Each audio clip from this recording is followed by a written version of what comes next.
How was lunch? Okay. Problem always after lunch, we all are sleepy. Yes. So, I promise to you that if you don't sleep, I will not sleep. Okay, so anyway, before we begin our workshop on the organizational profile, let me give you just give you this brief mini lecture on the organizational profile.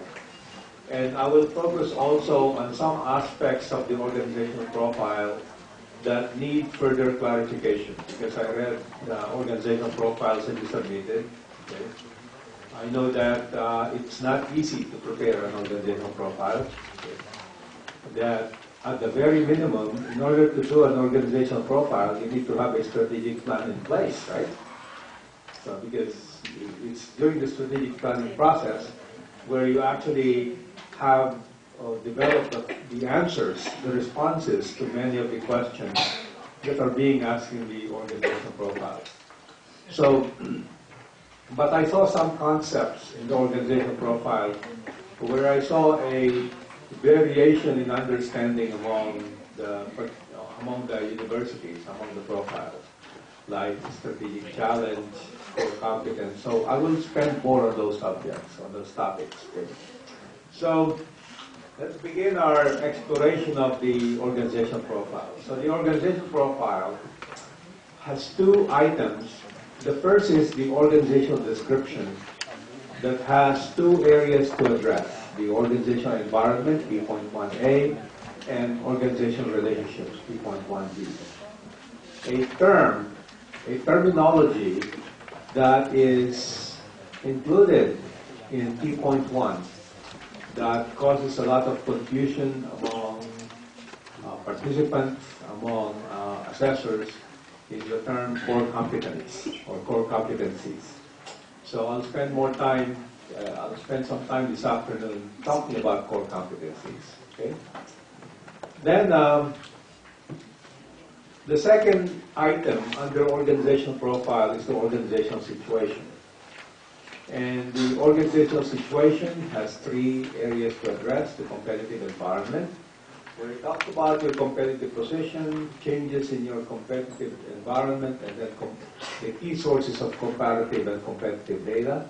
And then the second area to address is strategic context, where it talks about strategic challenges and strategic advantages. So there, again, I saw a variation in understanding among participants when it comes to strategic challenges and strategic advantages. So I'll spend more time this afternoon talking about those. And then performance improvement system. Okay, and then after that, we will end this segment with a workshop on preparing the organization profile. But because you have prepared your organization profile, the workshop is more on updating your profile based on this additional information that you gathered today. Okay?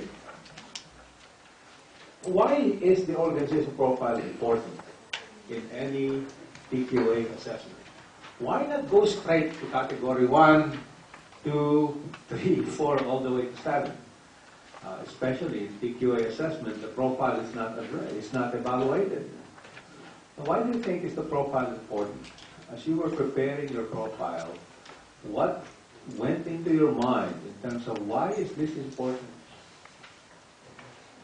Anyone want to venture that?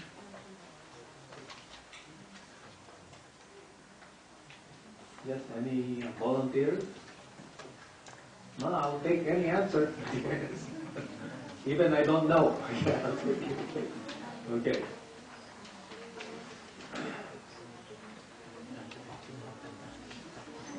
Okay. Yes. Okay. I think it's it kind of set the context. Context. Okay. Of the your operations, of who you are and what you're doing. Because each organization are different. Different. So that's why we need an organizational profile to kind of set pretext, to what's coming next. Because there's no one best way to respond to the criteria requirements. Okay. But there is a good and a better way to respond to your criteria requirements. And so The profile is the piece of information, is that part of the organization. Documents, that's part of the organization to which you will align your responses. Okay? The profile has your mission, vision, core values, profile has your core competencies, a lot of information about your organization to which the systems and processes, the methods that you have should be aligned to. Okay? And so from an assessor's standpoint, the profile is the very first thing that assessors read. And from your standpoint, if you're preparing a TQA application, for instance, the profile is the most important part of the application that you write. Okay? Because it's the part of the application that tells the assessor, this is why we're different. Okay? This is why we do things in a certain way. The profile should give you those answers. Okay? Okay? So, let's take a look at the first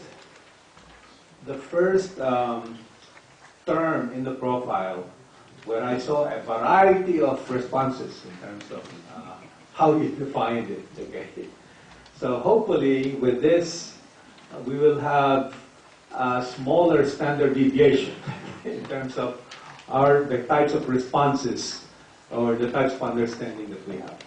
The first is strategic challenges. This is the official definition of a strategic challenge. Okay? It's very long. Okay? It is like a definition written by a lawyer.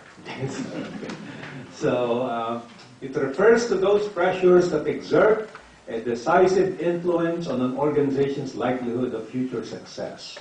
Okay? And these challenges frequently are driven by an organization's future competitive position relative to competitors. While not exclusively so, this is a very important sentence. You might want to highlight this. While not exclusively so, strategic challenges generally are externally driven. They are in your environment. Although there are some strategic challenges that are internal, but for the most part, they are external. When you do your SWOT analysis, for instance, the strategic challenges will be mostly what will come out of your threats, okay? Your external threats that will most likely come out of your weaknesses, but for the most part, they're threats. I'll give you an example later through a strategic challenge. So external strategic challenges may relate to student, stakeholder, market needs or expectations, changes in educational programs or offerings, technological changes, the entry of online, for instance, hybrid distance education types, or budgetary, financial, societal, and other risks or needs. Okay? So, here are examples of strategic challenges. So when I read your all of your profiles, almost all of you mentioned the first strategic challenge. Okay?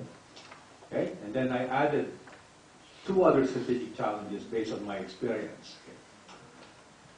That is to overcome government funding restrictions to both basic and higher education.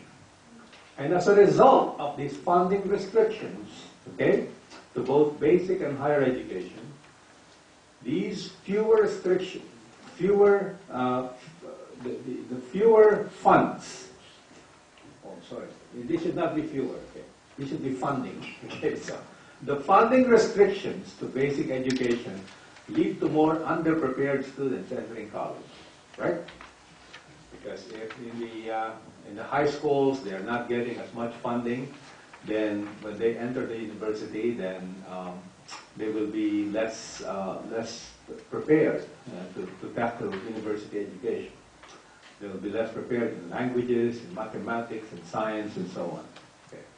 So that is a strategic challenge that I saw, or at least the government funding was a strategic challenge that I saw in nearly all of your strategic challenges in your profile. The second strategic challenge is, and this is now in the U.S., in many schools in the U.S., this is a strategic challenge that they face. The population demographics are increasing those without English proficiency, which means that, you know, in the United States, the white American is now the minority. Okay, so I'm now part of the majority now. So the non-whites. Okay? So as a result of that, as a result of this strategic challenge, there is an increasing need to enhance learning opportunities for the minority students. Minority means a non-white student. The first generation students. The first generation students are the first in their families to go to college. That is increasing in numbers. Okay? And underprepared students coming mostly from the fact that funding restrictions to basic education are increasing, and as a result, they're entering college with less proficiency. Then the third strategic challenge, I saw this in at least one or two of your profiles. Faculty, academic leaders are retiring in increasing numbers. And as a result, there is an increasing need to recruit and retain more academically qualified faculty. So what do you see here? Is that as a result of a strategic challenge, there is an internal demand to the organization, right? There is something that you have to do as a result of the strategic challenge. Okay, that's the first thing that we need to recognize. Strategic challenge, something that's happening outside the organization. And as a result of that strategic challenge, there is something that we need to do internally. Now, these things that we need to do internally, these are what we normally call the internal strategic challenge. Okay? So this is the external, this is the internal strategic challenge. Okay? Then, another term that is important, that is related. So are we all clear about what strategic challenge is? Any question about strategic challenge? Then, and the examples that I gave. So it's something that is of concern to you because it hampers your success in the future. If you're a public university, definitely funding restrictions coming from the government is a source of strategic challenge, right? Because that's your main source of funding. Okay. So, another term that we will define is a key success factor. According to the Baldrige, the TQA definition, principal factors that determine success might include differentiators such as your academic program leadership, student-faculty ratio, student stakeholder satisfaction, recruitment, retention of faculty and staff, geographic proximity, reputation, program options. In other words, what is a key success factor? It is anything that you need to have in order to succeed, okay, in your operations, in your business, okay, in order to succeed, given your strategic challenges. So as a result of these strategic challenges, there are things that you need to have. And those that you need to have, you may or may not have those. Okay? Okay? So that's a key success factor. So, examples. For instance, as a result of the first strategic challenge, overcome government funding restrictions to both basic and higher education, a key success factor that becomes the university's ability to generate earned revenue from, let's say, continuing professional education programs. Okay? And the university's ability to generate contributed revenue from private gifts and grants. In other words, you not only offer degree programs, but you can also offer continuing education programs, professional education programs to supplement the funding that you get from the state. Okay? Instead of relying only on programs, you can get into the business of fundraising, getting funds from alumni, so contributed revenue is the term for those from private gifts and grants. That's a key success factor that arises from the strategic challenge. And the second strategic challenge, population demographics are increasing those without English proficiency. So as a result, a key success factor, any university that faces this strategic challenge will need to have this kind of attribute. Ability to develop remediation programs for students with additional learning needs. And mentoring programs for first-generation students. Why are these mentoring programs important? If you have a lot of first-generation students, they're the first in their families to go to college, they do not have anyone at home who has a clue about what college is about. Okay, so who will they get their mentoring from? Not from their parents, but they will most likely get it from their peers and from the university. So that's another example of a key success factor. Third, Third strategic challenge, so faculty and academic leaders are retiring in increasing numbers, and so as a result, the university will need to have the ability to attract and retain academically qualified faculty better than the competition, because the other universities are going to attract them too. So you want to get them. You want to swim to those people first, okay? Get to them first. So, is there an understanding now? From these strategic challenges arise key success factors. Still okay? Okay, now. What then do we mean by a strength? A strength is strength or a capability. A strength or a capability is, if this is your key success factor and you have it, then that's a capability. Okay? So a strength of an organization is always defined in relation to what it takes to succeed. Okay? If you are an architect, for instance, okay, you're an architect, what's the most important capability of an architect? The ability to imagine, the ability to imagine things and so on. Driving a car is not a capability there, because you don't need to be a race car driver, okay? A good driver in order to be a good architect. So, this particular person who is an architect might also have a very clean driving record, no violations, always stop at stop signs, always follow instructions, but that is not a key success factor for being a successful architect, and therefore it is of no consequence. Okay? Okay? So key success factors are what defines whether you will have a strength or a no strength, or a weakness in that sense, or an opportunity for improvement. Okay? So now the next question then becomes, when does that strength become a core competence? Right? Because a core competence is, at the very least, a strength. But not all strengths are core competencies. Okay? Any core competence is always a strength, but a strength is not always a core competence. I'm not trying to be a philosopher here, but okay, so you see there, so all core competence, some strengths that you have will be your core competence. It may be that you will only have strengths but no core competence. That's possible too. And so what you need to do is to develop some of your strengths to become core competencies. Okay? So, the official definition for core competence. It refers to your organization's areas of greatest expertise. Okay? Does not really tell you anything that much. Your organization's core competencies are those strategically important capabilities that are central to fulfilling your mission or provide an advantage in your market or service environment. Core competencies frequently are challenging for competitors or suppliers and partners to imitate, and they may provide a sustainable competitive advantage. It's hard to define something, a term, using other terms. So we will try to dissect this. Absence of a needed organizational core competency may result in a significant strategic challenge or disadvantage in the market.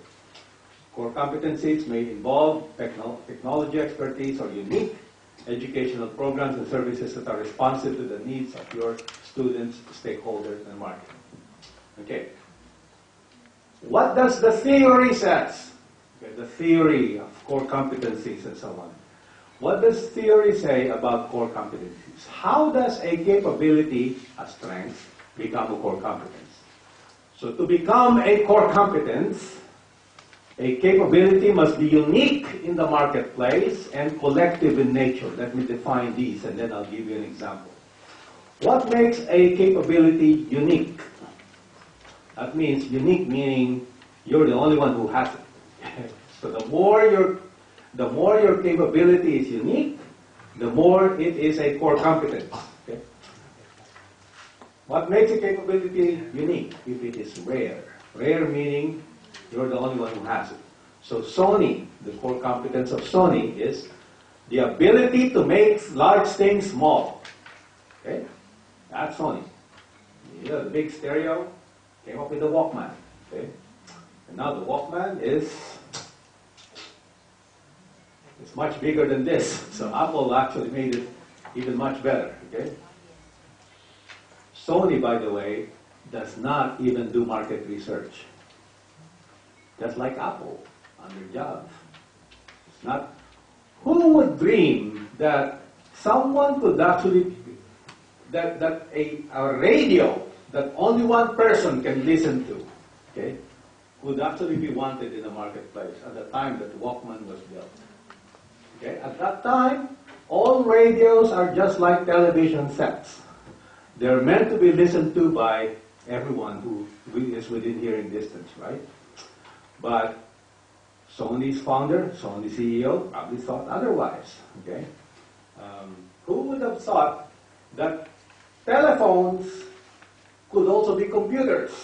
Okay, 10 years ago, when I actually was mentioning that in my business strategy classes, okay, something that was happening in Japan. There was research in Japan that will show that telecommunications and computing will soon converge. Okay, that was a dream 10 years ago, but now it's right here, and it fits in your pocket. By the way, my iPhone is much bigger because it has a case that is a battery also. Okay, so otherwise it's about half that size. Inimitability is the second condition. Inimitability means hard to imitate, hard to copy. Okay. For example, Honda has this know-how in engine design. So it's most famous for that. Hard to copy. How many of you drink Coca-Cola? Okay, or drank Coca-Cola? Okay. Okay. You admit, drink Coca-Cola. Secret formula. Okay. No one knows what that formula is. It does not even have a patent. It's a trade secret. Because once it is patented, so the design, the formula will now be known, okay? And you cannot easily copy it. So, inimitability. Non-substitutability. Okay? Use a Microsoft product. Okay? Well, it used to be that Microsoft and Apple competed on this basis. Okay? They cannot interchange. Okay? You use only on one machine. Okay? Any of these will make that capability unique. So the more unique that capability is, the more it is a core competence. Okay? The second condition, it must be collective in nature. By collective is meant that capability was the result of the application of some systems perspective in the organization. Okay? It did not come from any one unit, but it came, for instance, Nissan's cost control arises from its efficient logistics and production process, okay, from two functions. Canon's optical technology, okay, is used in image systems, copiers, and cameras. It's the collectiveness is cross-product. McDonald's operations management, okay. So, in a university setting, maybe the collective, the best expression of collectiveness is the fact that it is cross-disciplinary, okay, cross-functional, more than one unit involved in delivering that competence, that capability. So, the more a capability is unique, and the more it is collective in nature, the more it becomes a core competence. So, this core competence thing is a relative term. The core competence that you have right now, 2 years from now, may no longer be unique. Okay? So it's no longer a core competence. Okay? So, let me give you examples. Remember earlier, okay? Remember this, the key success factor is the ability to generate earned revenue from continuing professional education programs and contributed revenue from private gifts and grants. Okay? So, let's apply that now. Well, is that a strength for this particular university? Well, we conclude it is a strength, okay? Because the university has a division of continuing professional education whose programs account for 20% of the university's total revenue, which means it has a significant continuing professional development operation, okay? And secondly, in terms of contributed revenue from private gifts and grants, the university also has a division of alumni relations that generates an alumni giving rate of 30% and private gifts accounting for 10% of the university's total revenue. What this means, this university is not as much dependent on government funding. It is not as much dependent on tuition funding, okay? It has diversified its funding sources, okay? So the conclusion, do they have a strength here? And my answer would be yes. Of course, this is a hypothetical example, okay? This is not even my own university. So in this particular hypothetical university, based on these two facts, remember, management by fact, based on these two facts, we say that yes, they possess that key success factor, and therefore they have a strength in those areas. Okay? So the next question is that a core competence? For that to be core competence, that means it's got to be unique and must be collective in nature. Okay, so let's just deal with the first one. CPE, continuing professional education. Is that a core competence for this university? And the question and the answer is, it is if it is unique. In this particular case, the university's lead time for developing and launching new continuing professional education programs is 2 weeks. And it is the best in the country. Okay? 2 weeks is all it takes. They come up with an idea, 2 weeks. And no one can beat them to that. Okay? So that makes them unique. Okay? Second, it is collective. Why are they able to do this CPE program development in 2 weeks? Because they have a cross-functional process that has resulted from the university's decades-old strong culture of collaboration and shared governance. That's why they're able to do that right away. They're able to do that fast. And then, the second piece of information is that their CPE program development process has undergone several cycles of refinement. Okay? So, as a result, the next question then becomes, does this core competence then lead to a strategic advantage? Okay? So the next term we will define strategic advantage. Are we still together? Strategic challenge. From strategic challenges, the next concept is key success factors, right? From key success factors, whether you have them or not, that defines your capability. For that capability to become core competence, it needs to have two things, which are unique, collective in nature. Okay? Then the next term is strategic advantage. It is the formal definition of a strategic advantage. It refers to those market benefits that exert a decisive influence on the organization's likelihood of future success. The advantages frequently are sources of an organization's future and competitive success. And generally, strategic advantages generally arise from either or both of two sources. One, core competencies. Okay. Two, strategically important external resources. And let me differentiate those two later. Okay. Now, so, in other words, strategic advantages are marketplace benefits that influence likelihood of future success. There are two sources of success relative to competition that lead to strategic advantage. One is internal to the organization, and that's what we call core competencies.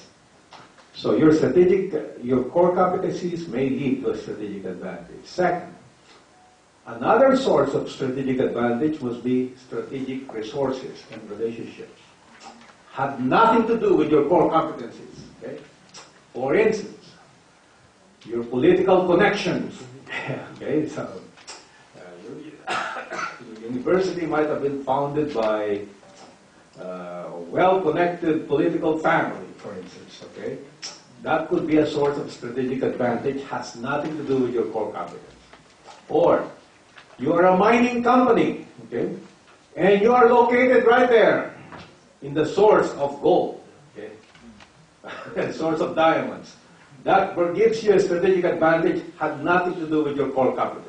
You might have been a very inefficient miner, okay? But you're the first one who got the sole and exclusive license to do mining in that part, so you got that by yourself. So your strategic advantage has nothing to do with your core competence. Okay? So two sources of strategic advantages, your core competencies or strategic resources and strategic relationships. Okay? Okay?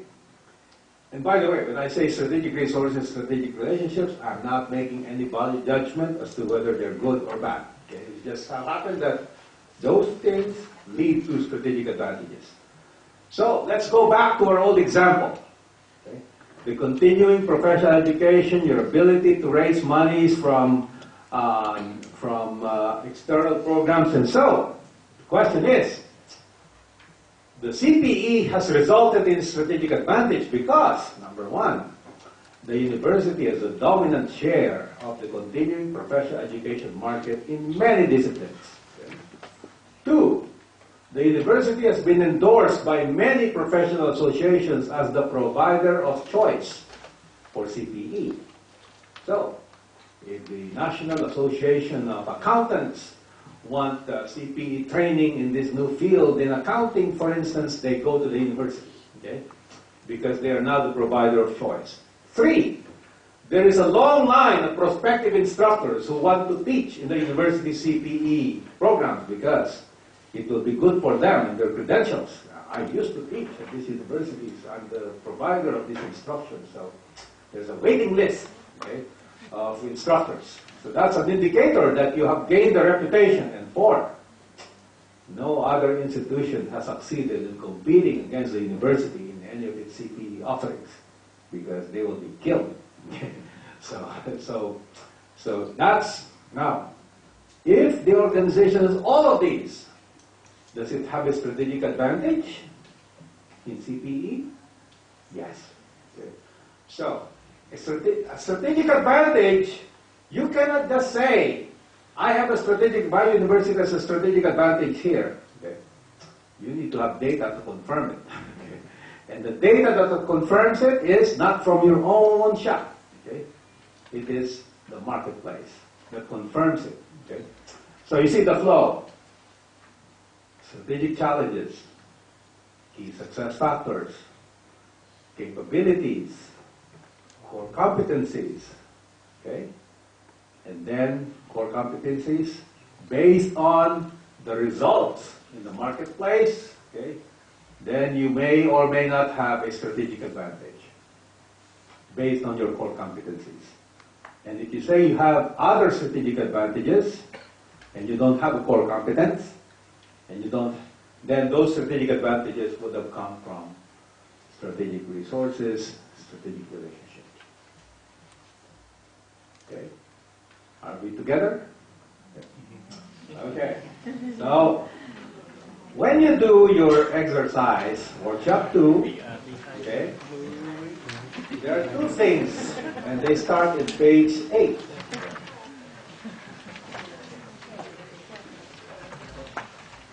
The first thing that you do is find out which information required in those tables you don't have right now. So you try to complete your profile, okay? So complete the rest of your profile, okay? You will know that some of the information in those tables you already have, so if you already have them, then just check them. Okay? But if you don't have them right now, but you think you know the answer, so you answer them. If you don't have them and you don't have access to the answer right now, you put NDA, no data available. Okay. Now, then, this is what the reporting that I'd like you to do. I'd like you to take a look back at your strategic challenges, okay? External to the organization. So I want you to walk through the process of strategic challenges, key success factors, capability, core competence, strategic advantage. And that is what you're going to report. We are going to have this workshop until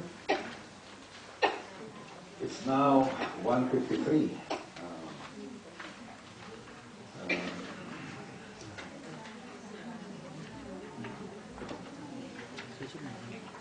3:15.